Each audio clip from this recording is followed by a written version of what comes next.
everyone, and welcome to WGBS TV Live, brought to you by SupermanHomepage.com, the #1 Superman fan site in the world. In this, our May 19th, 2020 show, we're going to be covering a range of topics, including some information about possible premiere of something on HBO Max. We're going to be talking about Man of Steel, Watch Party. We're going to be talking about comic books, so much comic book talk to talk about. And we're going to be taking any questions and comments you might have on any particular Superman topic that there is. And to let you know how you can get involved in the show, let me introduce you to my co-host, Mr. Michael Bailey. Hey, Mike. Hey, Steve. How's it going tonight? Going well, mate. How are you? We still having fun in this. I'm doing okay. I think we got a bit late, but hopefully that'll clear itself up soon. Anyways, we're here on WGBS Live talking about Superman. And because of that, we want to hear from the Superman fans that are watching us live right now on YouTube. So if we don't have a whole lot of going on, about halfway through the show, we'll start taking calls. Now, this is how it works. You're going to need Skype. Go to Skype, find Superman homepage, and message us that you'd like to be on the show. Please message us. Don't just call, because that can kind of screw things up.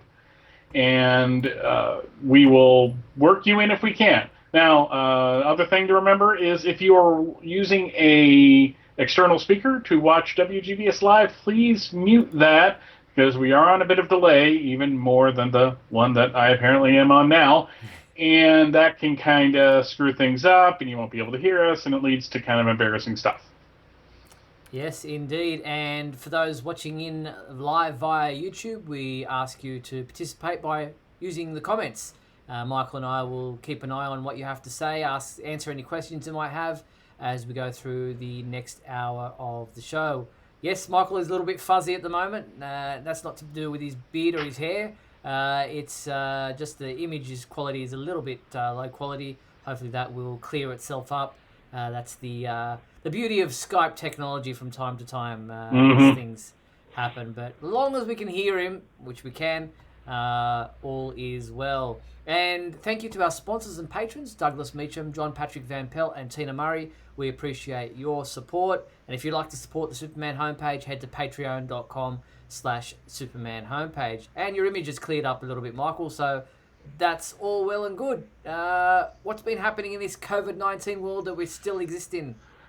I got my Supergirl review in on time. That was kind of nice. I would think. No, it's just same stuff, different day. Go to work, wear a mask. It's getting warmer, so let me tell you that the mask wearing is not as comfortable as it was a little while ago. But you know, there's really nothing much else going on. Unfortunately, I've still haven't bought the digital copy of Justice League Apocalypse War because I'm waiting for the Blu-ray to come out. Same. But no, I mean, we have Supergirl to talk about, and we might have a Justice League Snyder Cut, like legit. Like legit. From what we're hearing, there is some talk about a possible Snyder Cut of the film appearing on HBO Max. There's been a lot of word around about the internet of late that there is a possible. There was a screening, a private screening of the Justice League version of Zack Snyder's Justice League version of the film that screened to DC executives sometime this past week. While Warner Brothers, we're told, is unlikely to invest any more money to finish it off in a polished version, which I believe would be around somewhere like the $20 million mark, they're saying. It is a watchable cut, whatever it is. Obviously, like, say, the Donner cut of Superman 2, there is some stuff that is not polished, not finished, no proper special effects, but it's still watchable, supposedly. And we're hearing whispers that it might actually, like, as I said, premiere on HBO Max, the digital streaming service, which is disappointing for those of us who don't have HBO Max. Just invest the money. I mean, if you're going to do it right. You know, the problem with the Donner cut is that it does look unfinished. in a lot of cases. Now, I know there are people that love that version and want to kind of hold it in their hearts as the official version of Superman 2, which is fine. Everyone's got their own headcanon. But I just think if you're going to show it, make it look as good as humanly possible. And obviously there is some people want to watch this. Now, I did have a friend today point out that, actually releasing it in any way is kind of like giving into terrorism. I don't know if I quite agree with that, but it's possible. I'll be since we're another week or two from cutting the cord. I will be getting HBO Max, so if it pops up there, I'll watch it at some point. It's not like I'm gonna rush right out to watch it, but why not? But again, I think just show the best version you can show. Showing an unpolished version, where the special effects aren't finished, just feels kind of silly to me. Like why even bother? I mean, you've got one that already doesn't look as good, and it is finished, that you released into the theaters. So why would you then release something that looks worse than that potentially, onto a streaming service? Maybe so people will finally shut up and say, okay, well, what we got in the cinema or the theater was probably the better version. Especially if you're a Superman fan, I have the feeling that Snyder's version of the Justice League movie is not as uplifting from a Superman standpoint as what we got with Joss Whedon's version, even with, poor moustache stuff going on. But, look, I guess for curiosity's sake, there's a lot of people who will just want to see it and shut everybody else up about release the Snyder Cut hashtag. So, I agree. I'm with you. If you're going to spend that, if you're going to release it, spend a little bit of extra money, maybe not 20 million, but just get it done in whatever best polished format you can so that it's more than just watchable, but actually, releasable. Yeah, I doing it on the streaming service is kind of an interesting compromise, because you're giving them what they want. But here's the thing. It'll go from release the Snyder Cut to finish the Snyder Cut. Yeah, that's so true. I am almost willing to put money on the fact that the hashtag finish the Snyder Cut will come out seconds after they announce that they're going to do an unpolished version of it. Because some of these people, and again, I don't blame them. I'm at the point where enough time has passed, and yeah, it's been 2.5 years. God, has it only been 2.5 years since that movie came out? Why does it feel like it was 16 years ago? Superman Returns feels closer than that. I don't know how that's possible, but it's just these people are. There's going to be a certain contingent of that audience that is never going to be satisfied. Yeah, never. Yeah. But look, if there is anything happening, maybe tomorrow is the day where we might get some kind of insight into anything, like any kind of real announcement, and that is when Zack Snyder will host another live watch party on his Vero social media account, this time screening or doing a live commentary on Man of Steel. The watch party will take place Wednesday, May 20th at 8 a.m. Pacific Daylight Time, as I said, via his Vero social media account. Head to our website for the link to that, and you have your copy of Man of Steel on hand. You press play when Zach does, and you experience the movie like never before with him talking about different aspects of the film. And then afterwards, there'll be a Q&A panel where he will answer some questions, and I'm sure the Snyder Cut of Justice League will be amongst those, and we may hear something then from him, or he might stay tight-lipped about it and obviously leave it up to HBO Max if that's where things are really going to happen, but we'll just wait and see. But I think this is exciting. I love hearing commentary on films, and to see what Zack Snyder has to say about Man of Steel, which was pretty divisive, as are all of his films around superheroes. Will be an interesting time to sit back and watch it along with him. Yeah, I have issues with the movie of the DCU Superman related films.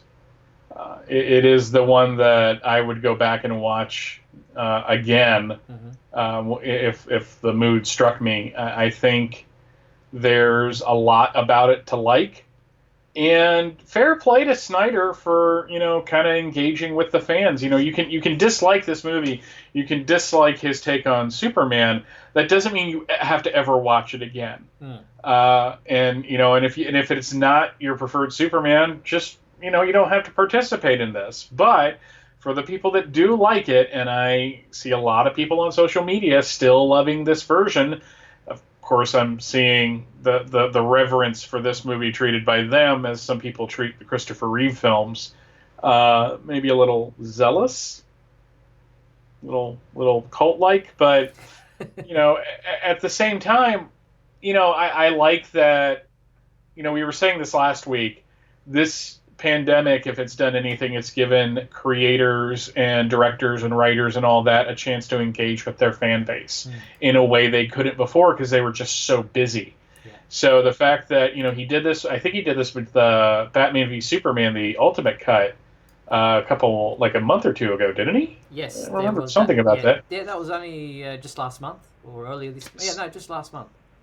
So, and for people who love that movie, and it's the rock their Kryptonian Church of Rao is built on, that's great that he's doing this. It's one of those funny things where I can disagree with somebody's overall creative take on Superman and still go, he's a human being. It's not like Zack Snyder was sitting there plotting to make a Superman film with ticking me off in mind. Yeah, he did what he wanted to do. And if he was, dude, what did I ever do to you? I love Dawn of the Dead. What are you talking about? John in the comments saying it would have been more fun if it was done on Facebook. Well, the fact is that Zack Snyder and his people have a stake in Vero social media. And they feel like it's a better platform for social media with no ownership of what you say or do, and all the the privacy issues that people are always concerned about with Facebook and others. And so for him, it's a no-brainer. He's going to promote it on Vero because he wants to promote Vero. Mm-hmm. Yeah, and again, I think Facebook would be a horror show too. Honestly, of people getting in and just trying to disrupt things because they don't like the film, which is something I don't support either. I don't want somebody ruining my good time. And frankly, Facebook is a wretched hive of scum and villainy a lot of the time. So, fair play to him. Yeah, no, good call. All right, so looking forward to seeing. Hopefully, I could be able to tune in for that. But if not, like last time, I'm sure it'll be captured and posted online so that you can watch it later on. And I think most people will probably be skipping to the Q&A part if that's the case, to hear if he has any comments about anything to do with HBO Max or the Snyder Cut or what have you. As I just said, I'll be watching it. I'm not. Asking in the comments, Anthony's asking Michael if you'll be watching it live. Probably not. Yeah, more than likely. And the fact of the matter is that it's not something that I'm interested in.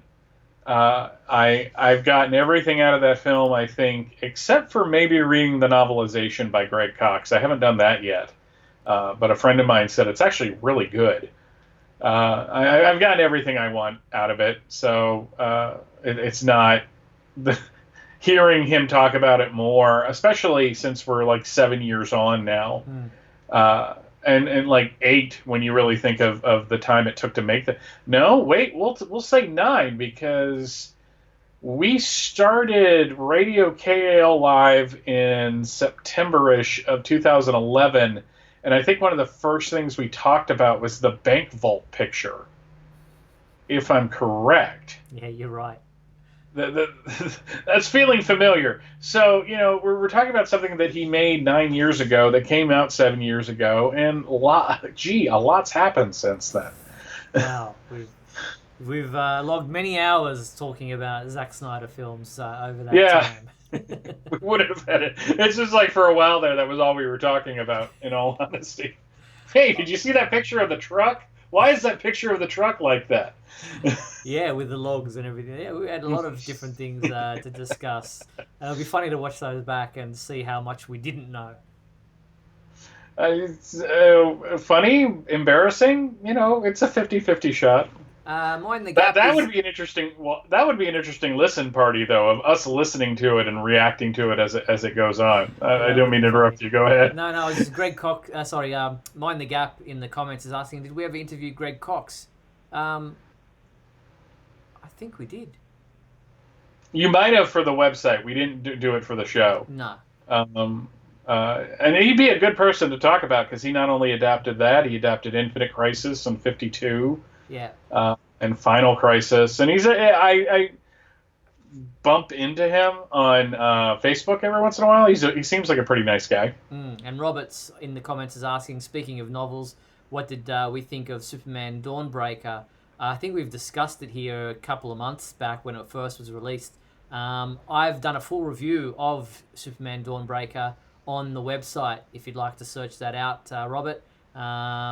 Being that it's not a new release, we're not going to talk about it here tonight, but definitely go to the website and check out my full review of that novel that was released, I think, in 2019. So, go back to the website and check that out. But keeping on the movie side of things, Justice League Dark Apocalypse War, which you mentioned at the top of the show, neither of us have actually got around to watching that yet because we're both waiting for the Blu-ray physical edition to be released, and that is today. Today is the day that is available for you to purchase either in 4K Ultra HD Blu-ray Combo Pack or Blu-ray Combo Pack, and it is available digitally, but as I said, we've both been waiting for the physical version. Warner Brothers had released a number of clips over the last couple of days. We're going to show a bit of one of them with... now, I've never known how you pronounce it. Is it Etrigan or Etrigan? I say Etrigan. Okay. I've always pronounced it with like a GJ, not a GJ, a G. But anyway, I'm sure in the movie we will find out, and maybe in this clip. Have a look. This is Etrigan versus the League of Assassins with Superman and who else is involved? Captain Boomerang, Harley Quinn, a couple of others. So check it out.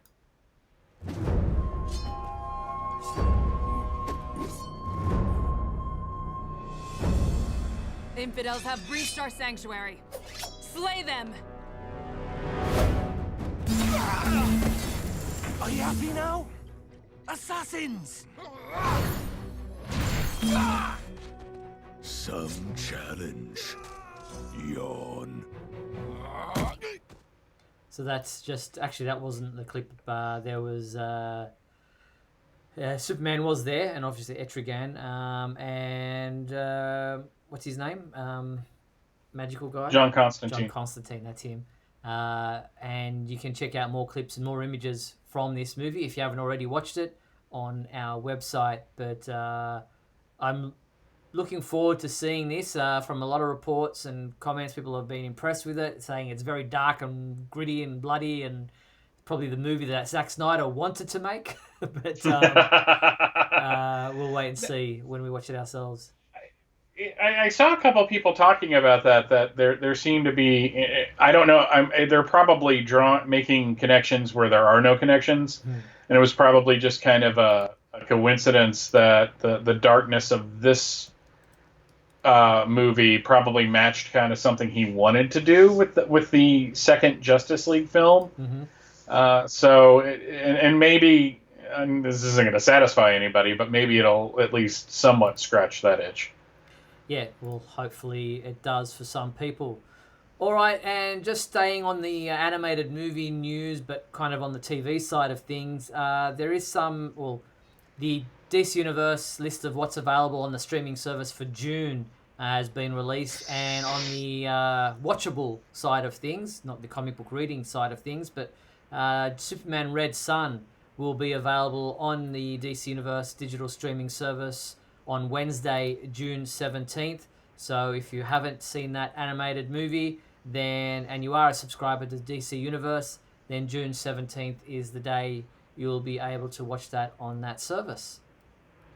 Yeah, and really, if you're able to access it, which I understand, some of the people watching right now can't, I heartily recommend it. If you were on the fence about whether or not to buy it, this is a perfect opportunity to kind of give it a look-see, because I was very impressed with it. Yeah, and there is a lot of comic book material also available in June for Superman fans on the DC Universe digital streaming service, including issues of comic books, including Doomsday Clock number 10, Adventures of the Super Sons number 11, and Superman number 12, Action Comics 1012. So a lot to sink your teeth into. So yes, but on the television side of things, we had some exciting news this week, and that was the CW announced their schedule of what's coming in ahead. And 2021, January 2021, we'll see the premiere of the new TV series Superman and Lois, which will air on, is it Tuesday nights after? Yeah, after The Flash. Yeah, after The Flash. So 9 p.m. Tuesday night after The Flash. A good time slot. Exciting. I cannot wait. Yeah, you've got a good lead-in with an established show. Superman's, it's not like Superman's like this new concept that the CW is trying out. But, if I'm remembering correctly, wasn't Smallville on Tuesdays at one point? I think so. I think it was. It was on every day of the week at one point. Yes. Yeah, I was just like, they moved it around a bit, which is kind of how you knew it was as successful as it was, because usually when they move it around, they want to kill it. But no, I like that it's after The Flash, because tonally, I think you're going to have two shows that are kind of similar, that have that similar vibe. I'm sure it makes Grant Gustin like super happy, pun intended, that a Superman show is following his show, knowing that he likes the character as much as he does. I also like that they're using this as kind of a, I don't want to say it's a placeholder for Supergirl, because Supergirl is premiering later in the season. Probably, if the articles that I've read are accurate, it's to give Melissa time to have her kid, and I don't want to say get back into shape, because that's kind of insulting. Yeah. But they want to put her back in that suit, so maybe a little bit. Though I will say that she has always had a very realistic figure. Yeah. Like, she's never been super skinny. No. Which I actually kind of appreciate, because I think that's kind of unrealistic. But and we know she likes the donuts. So no, but I like the fact that they're not canceling Supergirl. They're not taking it off an entire year, but it's coming in halfway through, and we're going to get into this a little bit more when we talk about the season finale. I think a shorter season would probably be better for the show, because it gives them a finite amount of time to work on a story, and it seems like they're really good at that. Well, yeah, I'm looking forward to seeing what they do with Superman and Lois. Having read what was the script for the pilot episode, as you and I both have, without giving anything away, does it appear to you with this announcement and an upcoming casting we're going to talk about next, that they may have done away with one of Lana's daughters? They haven't announced another daughter, so that's entirely possible. And frankly, the one daughter is the only one that's really kind of significant to the plot, anyways. So maybe like on a script level, there's two Kent kids, so two children of Lana Lang, but you really don't need the second daughter. And frankly, they want to have as few people on set now, I guess, as humanly possible. So that probably works as well. Yeah. So it's really interesting to see how close. It will be really interesting to see how close the final version of the pilot compares to what we saw in the script, because there are a few casting announcements that seem to maybe differ from what we saw in the script, especially in regards to the stranger. But look, there are a few things that are curious about this. Will Lex Luthor appear? Is John Cryer playing him, or is somebody else playing him? How did Clark's sons age? Why are they in their teenage years already, or is this like set in the future, some period? Because that kind of affects how the crossovers will, if they ever have crossovers, will marry up. Because last we saw they had 2 small baby sons when they last crossed over with any of the other shows. So there are a few questions left up in the air. Yeah, when you think about the timeline, if their kids are like 13, then Lois and Clark got married and started having children like right around the time Kara came to Earth. Which we know didn't happen. Well, in the old timeline. In the new timeline, anything's possible. So I don't think they're going to pass up an opportunity to have Superman in any of the crossovers. No, I just wonder how they're going to get around the time difference.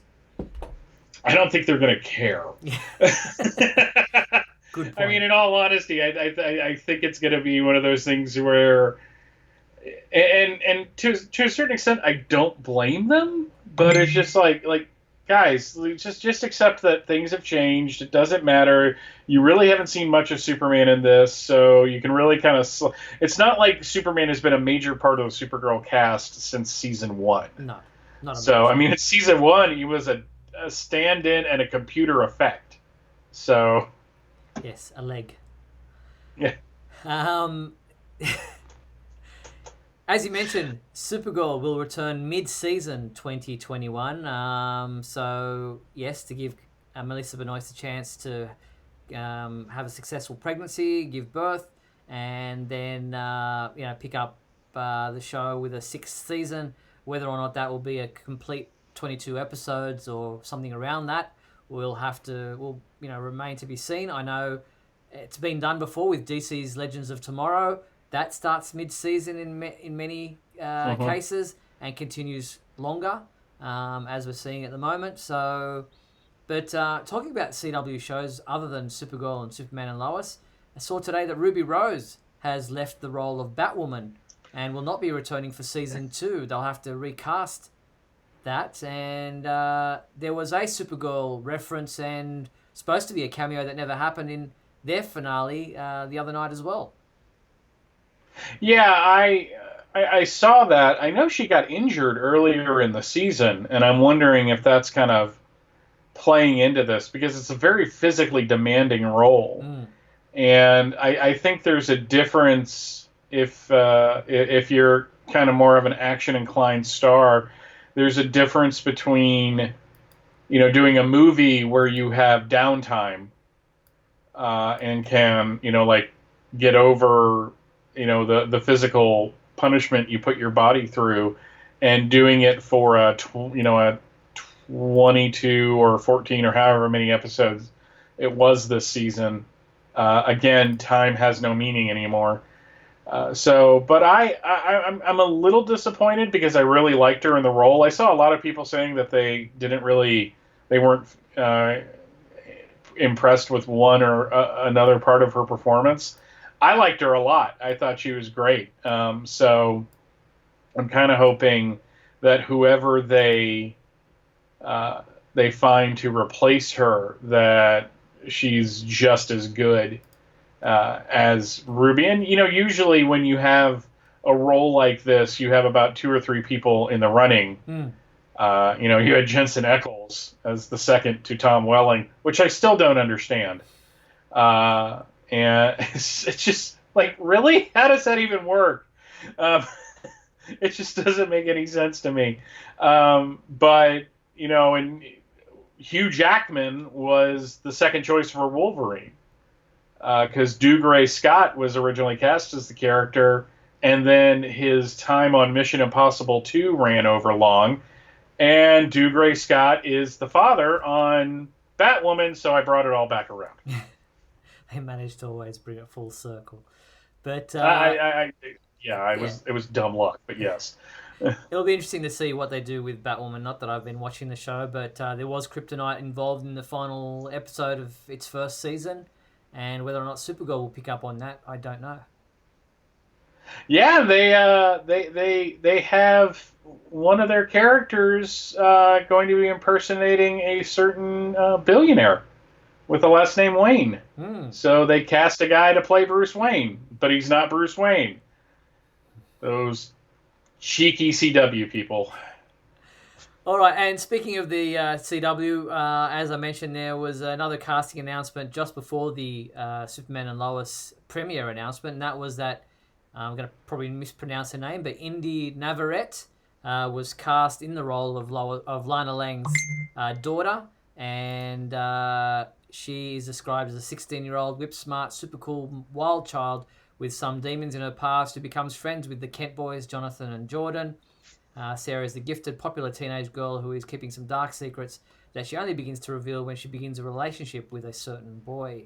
So, yeah, I mean, considering the people that they've cast, Eric Valdez and Emmanuel Shriki, she fits the role of playing their daughter.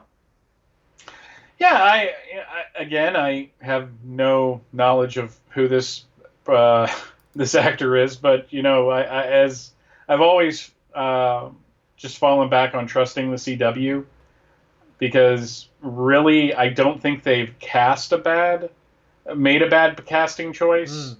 Maybe the character didn't work out. I thought Indigo in the first season was a terrible character, but Laura Vandervoort in a Supergirl show, that's not a bad thing. It was just a bad character. So that's the casting news for Superman and Lois, which kind of rounds out the cast now, which I guess is why they then did the announcement about the premiere in January next year.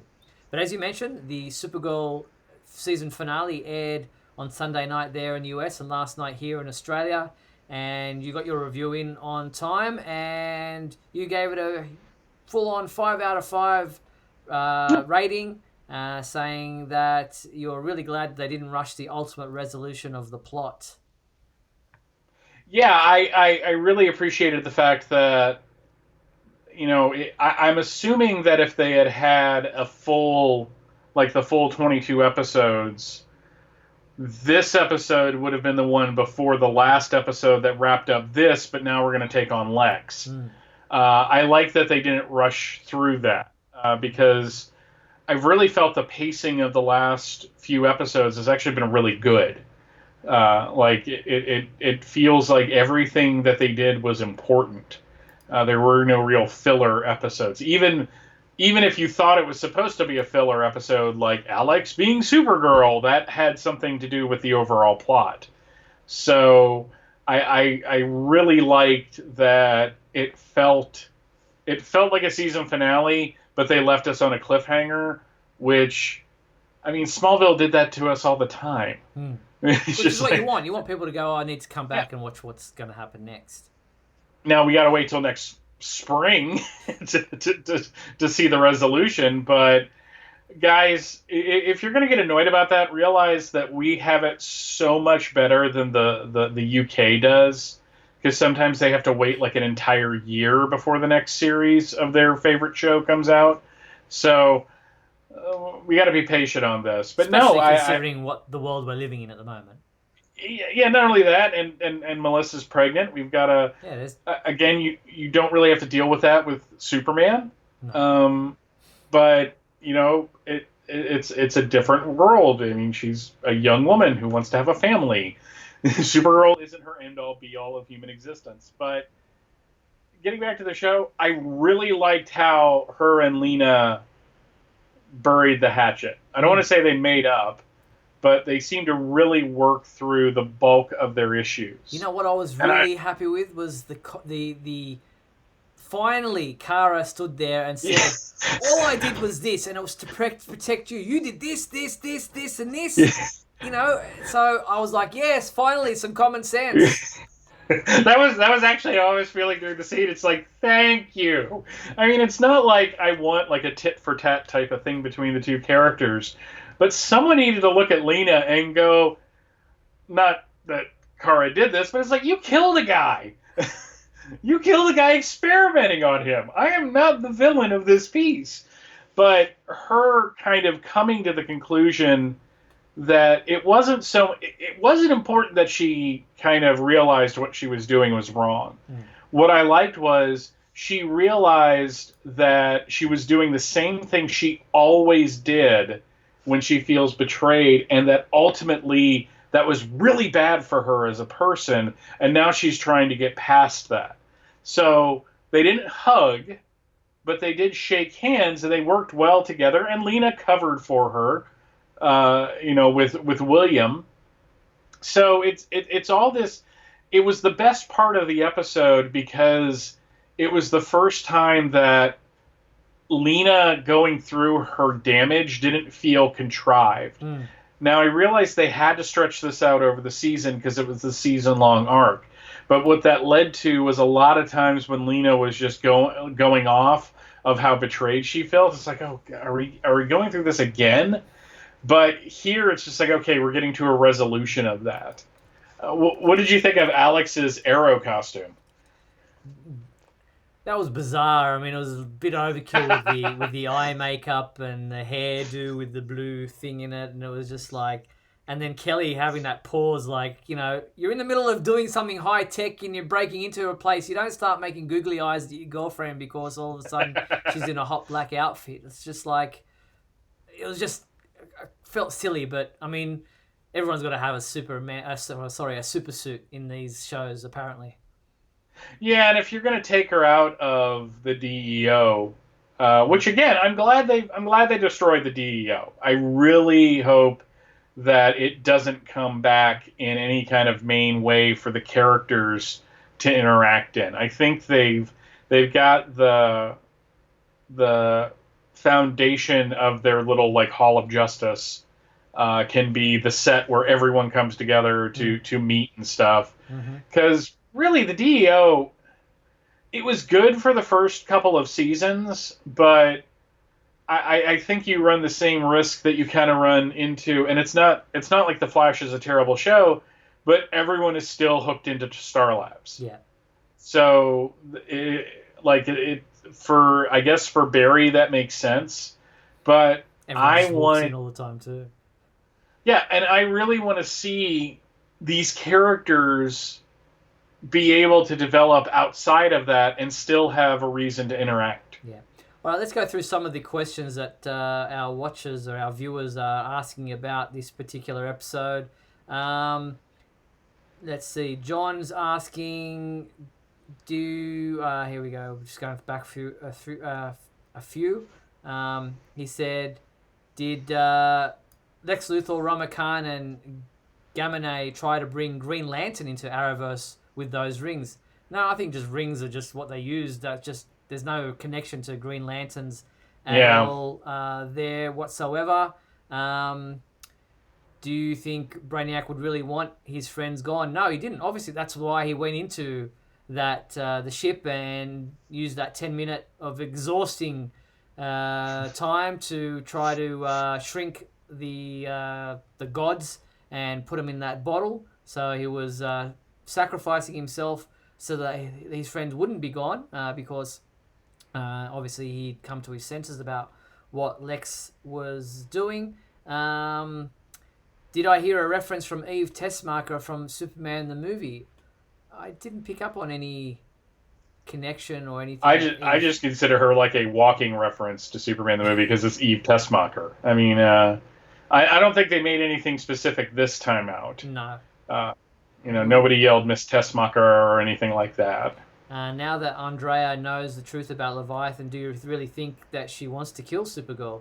Well, she will. No, she didn't want to in the first place. She was forced to because she thought that, she had to because of, what it would mean about her business and what it would mean about her for her father. But now that her business is gone anyway, it's just there's no point to it. And so is Leviathan. They don't hold anything over her anymore. Yeah, it's I thought it was a little hokey that Lena was able to kind of use an inspiring speech of her own to bring Andrea around, but that was kind of like the whole point of the episode. Yeah. So you just kind of accept things because it's what they're going for. Anthony's saying, should the next season have Earth 2 Power Girl take over while Melissa is pregnant? No, it's called Supergirl.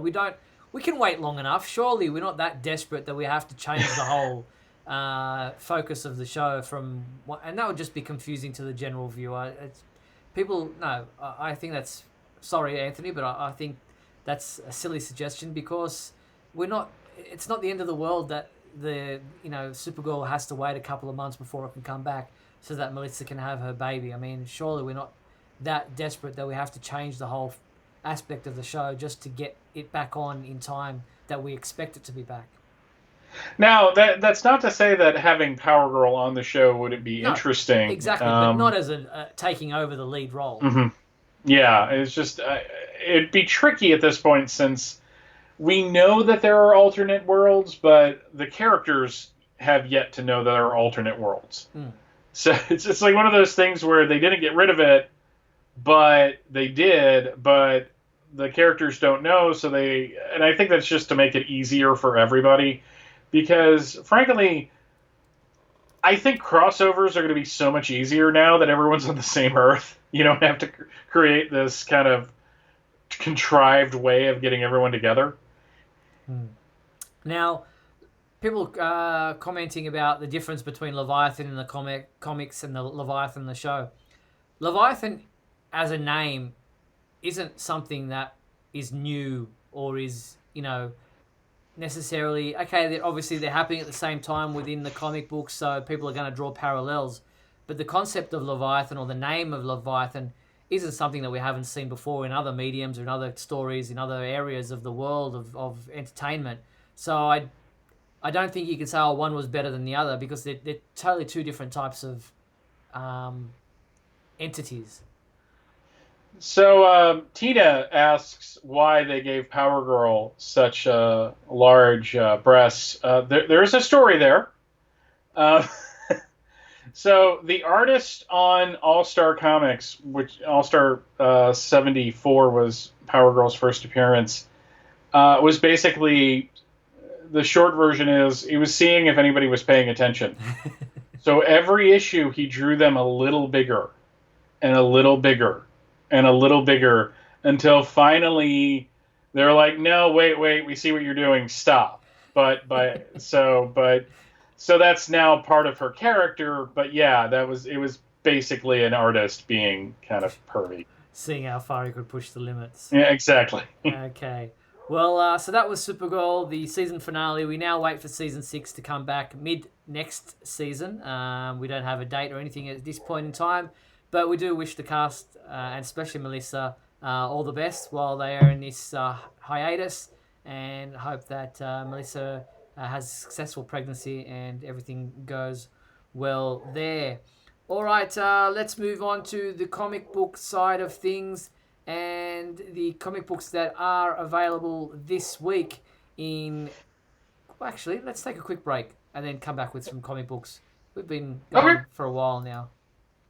Yeah, it's been 45 minutes, so yeah.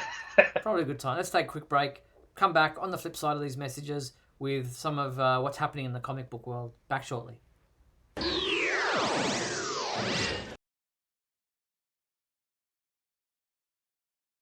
We'll be back in a moment with the exciting climax of today's episode. So stand by.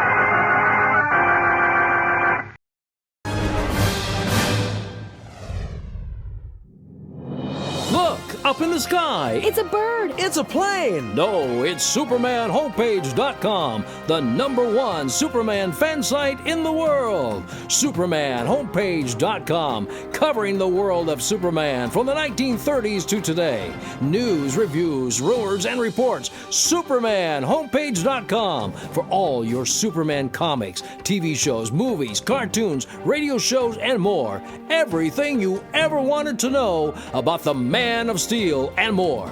SupermanHomepage.com. Thanks, Superman Homepage, for all the support over the years. I really appreciate it. I'm Matt Bomer, the voice of Superman and Superman Unbound, and this is the Superman Homepage. Right here on Superman Homepage. Oh, that outfit's adorable! It's perfect! I think it's time to have some fun at Burger King. Excellent! Yeah, that sounds great. What are you watching? Superman fighting Brainiac? Could you turn it down? Cool new Superman toys are now at Burger King. You can get one with every Kids Club meal. Well, what have we here? Whoa. Burger King Kids Club. Great food, cool stuff, kids only.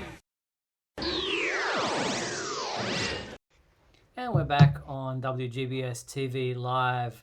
I love those Burger King toys. They came out here to Australia, even though we didn't have Burger King at the time. They came out through us, one of the other burger You really outlets. aren't missing much. No, we've got them. We've got them now, but back in the day, they hadn't arrived here in Australia. But the toys did, and that one that you clicked and the phone booth would spin around so fast it would actually open up. You'd see Superman inside. I thought that was really a novel toy to bring out.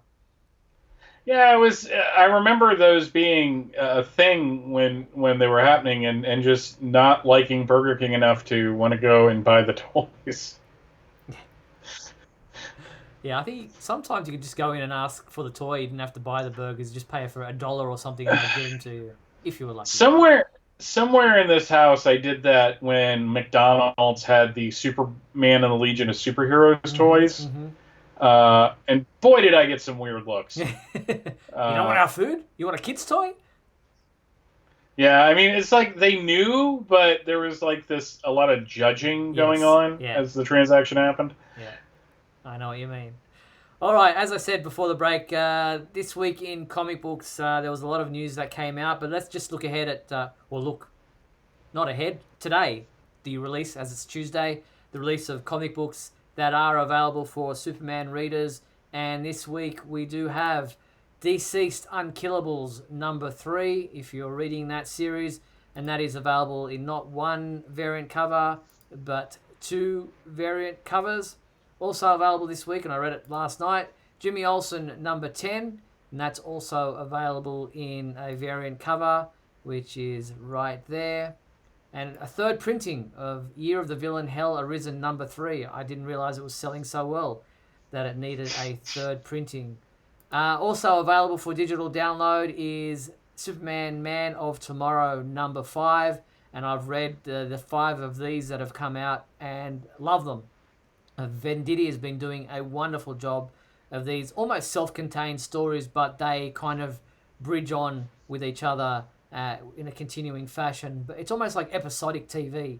Each story is told in itself, but there are overarching themes that play out as you go along. Also available this Saturday, Supergirl, DC Superhero Girls, Infinite Frenemies #5 for digital download as well. Infinite Frenemies. That's such a great title. Now, I like the fact that those things are self-contained, because it really works for the medium they were originally supposed to be intended for, which was those Walmart 100-page books. So you're not always guaranteed to get the previous issue, as I have found. Not judging. Yes. So these were great. I read all 5 of them in one sitting last night, and was really impressed with what Rob Venditti has been doing. And Paul Pelletier, his artwork is awesome. It's got its own feel about it. There's something unique about it, but it also feels like something classic at the same time. Yeah, he's come a long way since he was since his days like on Green Lantern. The Kyle Rayner Green Lantern. So I was really impressed with the artwork that of the first issue, and then what I've seen subsequently of like kind of flipping through it. He's really got a good handle on the entire Superman universe. Yes, indeed. And also, just kind of a surprise announcement, Tom Taylor had been hinting at something coming on social media, but they only announced it today, and it only became available today, so there wasn't any kind of lead time into this. But Tom Taylor's epic of Deceased continues on in a DC Digital First version with Deceased Hope at World's End, and it is an ongoing story that kind of fits in within the span of Deceased number 5's time jump, and it involves Superman, Wonder Woman, Martian Manhunter, Stephanie Brown, Wally West, Jimmy Olsen, and more. And here is some of the previews for that, if I can find them. Deceased Hope at World's End involves also the Super Sons. You've got there Damian Wayne and Jonathan Kent. DC's Hope at World's End. I hope this is not like DC's statement on the current state of things. Yeah, I know what you mean. But some artwork there just showing a couple of panels that DC released today, and it's a typical bloodbath, as is Tom Taylor's want, and it involves artist Dustin Nguyen as the artist, penciler and inker behind that, and some variant covers are available as well. So the full details about this series, a digital series only, are available at our website, and the first issue is available to download today. Anthony in the chat asks, isn't Tom Taylor sick of writing Injustice Earth like Superman and company? Man, if DC wanted to keep me giving money to do something like that, and it was doing well, I think you can kind of milk it for all it's kind of find it within yourself to do it. I know he wants to write like a straight up Superman story at some point. Yeah. Because he said that on Twitter on numerous occasions, but it's just like, man, maybe it's because I hate my job, but if someone wanted to pay me to write Superman, and the only thing is that you've got to write a dark, depressing Superman, I'd be like, yeah, I can do that. I'm sure I'll figure it out. Indeed. Now, speaking of digital only, this surprised me. DC announced, obviously, previously that Supergirl would be ending with number 42, issue number 42, which was originally supposed to come out May 27th, but now because of the COVID-19 and the distribution issues that have been happening with the comic book industry, has been delayed. But now they've announced this week that the final two issues, issue number 41 and issue number 42, will be available as digital downloads only, with the printed version eventually being collected in a trade paperback. Yeah, that's really disappointing. Not that I was buying the title, but if I was, I'd be really kind of mad at DC right now if I was buying the print copy, and you're telling me that the only way I can read the last two issues is to buy it digitally or wait for the trade paperback. I understand times are tough and things are weird, but it just seems kind of a slap in the face of the people that are left. It's only two issues. Yeah, it's a weird decision to make at a time when DC is making a lot of weird decisions. Yeah, it does seem bizarre, but I guess they have their reasons for it. But I think, if I was buying physical copies only of Supergirl and had been waiting patiently for the final two issues to finally get released, only to find out that physically I couldn't have my collection complete, I know that's important to a lot of people, then I would be very upset as well. Even if there is a trade paperback, it's not the two issues that you can put in your collection if you want a complete run that way. So it's disappointing. I mean, there are digital only versions of things, and their complete run is only digital. and that's fair enough. And then maybe later on they are collected in a complete collected edition. But this has been a print run for 40 issues, and now you're telling me that 41 and 42 are only going to be available digitally. So sorry, your printed editions and collection is going to be incomplete. Yeah, it's unfair.